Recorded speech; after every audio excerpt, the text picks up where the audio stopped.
I wasn't raised in a Christian home like some folks. My parents never really went to church much. They went to church when they were children, but really didn't go as adults. And so I had very little gospel influence in my life, except for people who were my neighbors who lovingly invited me to attend their vacation Bible schools during the summer. It was there in that setting that I first heard about the good news of Jesus Christ.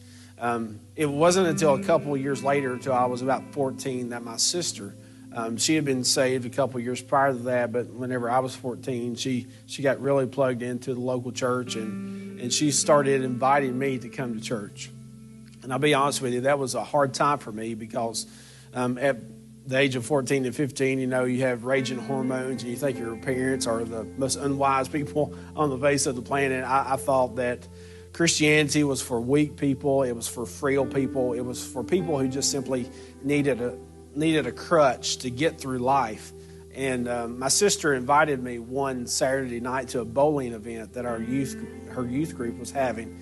And at first I thought, I don't really want to do that. But then the more I thought about it, hey, this is something I like to do. So I decided, well, I'm going to go, and I went, and I found out that those folks were not as weak and not as frail as I thought they were. And to be honest with you, a lot of the conversations and the arguments they were making to me sounded really, really good. It was through that night that I started faithfully attending church, and as I was going, the Lord just showed me. He showed me the reality of my sin, how self-centered I was, how much of a really a know-it-all I seemed to be, and really just began to expose and show just who I was in my heart. And whenever I was 15 years old, one night I went to church on Wednesday night to study the Bible. But I remember going there for Bible study and coming back home. And on the way there, back home, I just realized I can't go any farther. I know that I'm a sinner. I know that Jesus is the only one who can save me.